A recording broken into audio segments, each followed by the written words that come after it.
What's going on, everybody? This is Mark from 2 a.m. Club, and you are tuned into The Biz with D. All right, everybody. Thank you for all tuning into The Biz with D on my Swing Radio, David Dwayne, and I have Mark of 2 a.m. Club. And if you guys don't know who 2 a.m. Club is, I mean, you guys are in the league of missing great music. I mean, these guys have a hot single called Not Your Boyfriend, just released a mixtape. I mean, just doing great music. And we have the lead singer, Mark, with us. How's it going, Mark? It's going great, man. I'm in sunny Los Angeles right now, taking it easy, staying out of the hot sun. So life is good.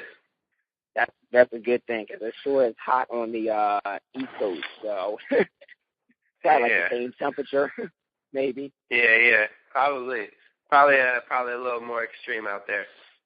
Yeah, definitely.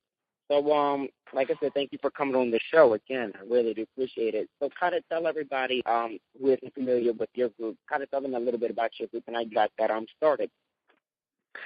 Yeah, 2 a.m. Club is it's a band, but it's also at this point a family. And we started a few years back in Los Angeles. Half of us are from San Francisco and half are from Seattle. And we all kind of in different groups, like grew up together, and then all ended up coming together in Los Angeles in around like 2008. And we were playing out here, playing shows, and playing at the colleges up and down the West Coast. And eventually that turned into a record deal for us, and then we relocated to New York City, where we have been for the past 3 years. And got lucky enough to be signed to RCA and put out our first album in the end of 2010. And now we got our second album coming out. Wow, that's phenomenal. I mean, congratulations on all the success so far with you. I mean, you guys great. I mean, you guys have a huge following. I mean, the numbers on Twitter is phenomenal. How does that make you feel that you guys' success is like really at a rising point right now? It feels great to, we haven't gotten anywhere close to where we want to be yet, and I don't think we're ever going to be satisfied. But I think it's been great to just have we've always been on the uptick, and I think our fans have kind of progressed as our music has. So it's been great to watch it grow, and we're just going to continue to keep making the best music possible, and hopefully more and more people around the world will want to sing along. Okay, nice. So, I mean, I love that you guys are single, Not Your Boyfriend, which is phenomenal. What inspired the concept for that record right there? Not Your Boyfriend was actually the last session that we had booked for this album.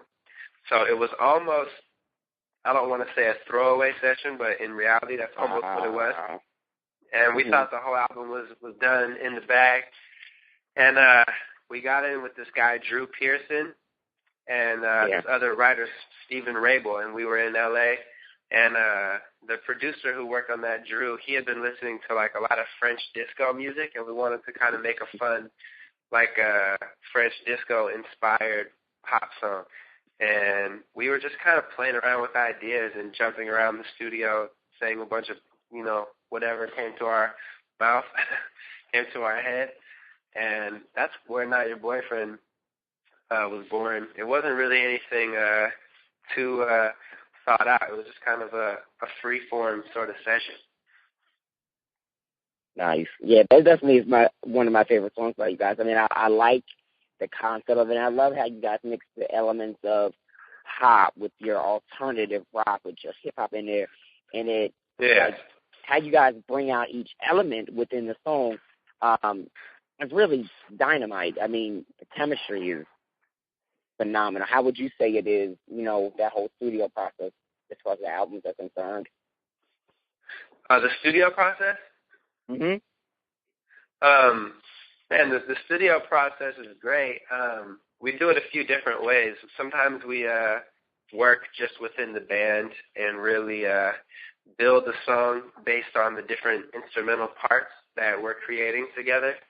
So someone will have a piano idea or a guitar idea, and we'll build lyrics and melody over the top of that. And then sometimes But because we're also a hip-hop group as well, sometimes we'll just take tracks that we like and write our raps and our melodies over, just tracks that we get from other producers and stuff. And then that's also turns into a whole nother process, because when we do that, we have to learn how to play those tracks. So someone might have a beat for us, and if we like the beat and we like the song that we create, we'll have to figure out how to recreate all those sounds live. So that's another part of the adventure of being in 2AM Club, and making sure that we keep true to the band format and we don't just play to a track. You know what I'm saying? Right. Most definitely. And how did you guys come up with the name? Because, I mean, it's a very unique name. Why 2AM Club? 2AM Club is actually a dive bar outside of San Francisco. Okay. Actually, in my hometown where I went to high school, it's a city called Mill Valley, and it's a small town right north of San Francisco. And we were recording our first demos in like 2008 or 9. Excuse me. And we just always found ourselves in the 2AM Club, and we had to come up with a name. And my girlfriend at the time, she was like, "Well, you're always in the 2AM Club, so I think you guys should just be called 2AM Club." So that's what we went with. And it's always good to have a number be in your name, because it always pops up first on all the lists anytime that you go in alphabetical order. So right. We'll always be right up there. That's very nice. And, I mean, have they been asking you guys for a cut for using the name of their club, or have they been? Well, I mean, 2AM Club is family, so they're all good for now. But we'll see once we get to this next step. Maybe they'll come calling for something, but we'll deal with it when the time comes. Right. And I saw the music video for Too Effed Up to Call. A deep, really deep concept. Kind of tell the listeners who haven't checked out the music video, which they need to be checking out right now. Tell them about the concept of the video. I mean, the concept of the video was really just like a little day in the life of 2AM Club in New York City, where we've been living. And we've always felt that our existence in the Lower East Side of New York was rather grimy, I guess. And it hasn't been, the prettiest, but we have a lot of fun. And, we make music and we party together and we eat together and we live together. So we wanted the video to kind of show that. And we wanted the video to not look like something super crisp or slick. We wanted the video to we wanted the texture of what you were looking at to look like what it was. So we used an old camcorder to shoot everything.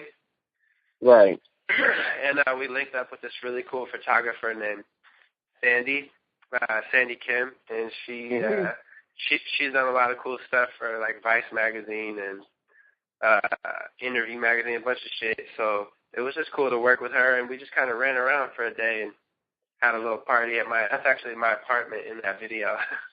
Oh wow. That's really all it was. It was a lot of fun making it, and invited some friends over, and you can see our little world. Right. And were you very comfortable about shooting the video in your own apartment, or were you had to kind of open up about that, being that is your private space? Oh, no, I was comfortable. I say it's my apartment, but I've been moving around. Like, we've been traveling so much these past few years that any place where we rest our head is always temporary, so it's all good to let people come through. It's not a sacred space. Or it is a sacred space, but the way that it's sacred is the way that we can share with the world, so it was totally cool. Absolutely. So like I mentioned earlier, you guys did just release a new mixtape, which is called Moon Tower, which was presented by Clifton Sparks. I mean, how was I'm not even going to ask the concept of that. What made you guys, want to choose that as the title? I mean, it's very, very catchy. Yeah, we just came up with it. We recorded most of that music while we were staying in L.A. together in this house in Beachwood Canyon. And the house was actually owned by a woman named Soleil Moon Frye, and she coincidentally was the actor on Punky Brewster. She's Punky Brewster. So I know who you're talking about. That's my girl. That's your girl, yeah. So Cherry Johnson. Yeah. So Soleil Moon Frye, she owned the house, so we called it the Moon Tower, and that's kind of where a lot of craziness ensued, and that's where we made a lot of that music. So we called it the Moon Tower mixtape. You know. Wow, that is so awesome, and it's a small world. I didn't know that you guys had known her at all. Wow. It's a little known Slam Club trivia. Trivia that I didn't know. I'm sure everybody else didn't know. Clearly. Yeah. No, people don't know that one. That's what's up. So you mentioned the fact that you guys are working on the sophomore album, correct? Yes, sir. Have you guys decided on a release date for it yet, or just kind of just recording and letting it flow? You know how it goes. I mean, we got this single coming out. We'll see how the single does, and then depending on where we're at with the single, we'll probably have definitely this year, but not sure, like fall, end of fall, winter, has yet to be determined. Okay. Now, have you guys just picked, you basically have got to basically pick the single, right? Or not quite? I mean, Not Your Boyfriend is going to be the first single, so that's just going out on the radio right now, and we're sending it to the DJs and getting it started. So that should be building, these next few weeks and months, and that's where we're at right now. And then we'll have a follow up to that, and we got a lot of stuff on deck and a lot of great music that the world hasn't heard yet that we're excited about. And, that's really why we put out the mixtape, just because we felt like we've grown so much since the last album. We've recorded so much material. If you listen through to the mixtape, it really could be an album itself. So I think, we have that much more that will be on the actual album. Right. And I've got to ask you, because you guys are label mates with Hot Show, right? Would you like to do maybe a tour with them? Because I think, both fan bases would be coming together as one, and one tour would be amazing. What would you think about doing something like that? Honestly, I think we're a lot different than Hot Show Ray. I respect Hot Show Ray and I like their music, but I think if you listen to Moon Tower and you see what we're about, it's not really the same thing. I think there's definitely similarities, but I think the similarities between us are very surface level. Right. And, not as much musically as you might assume. So I don't know. It's where we come from musically is really growing up listening to classic soul music, hip hop music. We're from the Bay Area. Right. And from Seattle. And so it's not really it's not as mainstream. The influence isn't as pop or mainstream as I think a Hot Show Ray. And, right, that's true. But definitely much love to our label mates. And I mean, I'm not saying I don't know where they come from, but I just think that our music is a bit different. So it's definitely different. I was just wanting to see if the opportunity had presented itself, doing opening for them, would you guys do? Because I mean, it'd be a hot tour. I mean, definitely as a tour. If Hot Show Ray hit me up or hit us up and was you guys want to come open up for us on the road, we would definitely take that opportunity with much appreciation. But it wouldn't be the first thing I would think of as a perfect tour. Oh no. Who would be you guys' perfect tour? I mean, you guys have collaborated with Sean. I mean, who would your ideal tour be with? Man, it's really hard to say right now, but I think any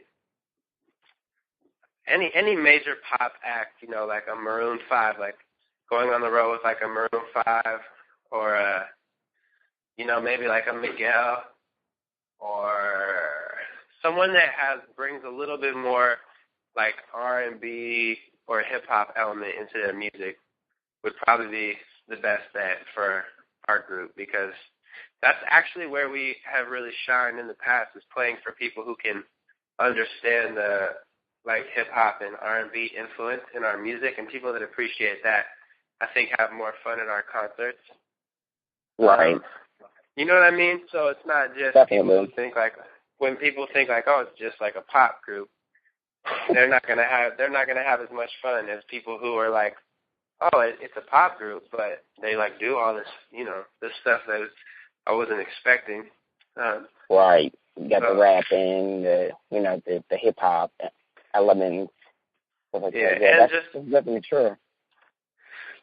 But I mean, really, at the end of the day, touring is touring, and I feel like at this moment in time, the best tours are the ones that are just, they just had the Steve Aoki, Kendrick Lamar, and Bad Rabbits went out on tour. So it's kind of like, I like the pairings that you wouldn't expect, I think, are the most fun right now. So anything that sounds exciting and interesting, and we could go on tour with a DJ. We've toured with DJs before, this group White Panda. That was a lot of fun. Mm-hmm. And, we've toured with, done stuff with Big Sean. I've done stuff with Chitty Bang, with Mike Posner. And, I don't know. It's all been really good. We love to play live. That's our favorite part. So, we'll see. We'll have a lot of stuff coming up here in the next few months. Cool. So do you guys have any plans of coming to the East Coast to do any shows in the next month or so, or like? Yeah, we actually have next. Let's see, June 9th and 12th and the 15th, I believe, will be in New York City. And you can always just go to facebook.com/2am club or 2amclubmusic.com and hit us up on Twitter and Instagram. It's all just at 2am club, the number 2. And you can always find out our schedule. So we'll be in New York City this month, playing a few shows. Definitely. Well, I would love to meet you guys, all of you guys, and do it in person with all of you. Maybe you would definitely have to set that up. Yeah, that'd be great. Anytime. Absolutely. So you got the album sophomore album that's coming out later this winter. Not Your Boyfriend is the current single right now that everybody needs to go download. Moon Towers, the mixtape. I mean, what else is going on that we haven't touched on? We have a new lyric video that just came out for Not Your Boyfriend today that you can find on Vivo, YouTube, and really just, keep checking in with us on Twitter and Instagram and all your social media outlets, because we're very responsive and we like to keep up with our fans and, talk to people on there and just basically just stay in communication with everybody. Definitely. Well, Mark, thank you so much for this interview. We do appreciate it, and the fans do appreciate it as well. I'm definitely going to tweet you after this so that, we can connect, and definitely follow me back so we can just kind of stay in touch and we can be, interactive with each other throughout everything. Yeah, definitely. I'll be following you. All right. Well, Mark, thank you so much again. I do appreciate it. You have a good rest of the day. Well, it's evening here, but I guess we could say evening, either or. Yeah, either or. All right. Thank you. Anytime. Take care. All right. Talk soon. Bye.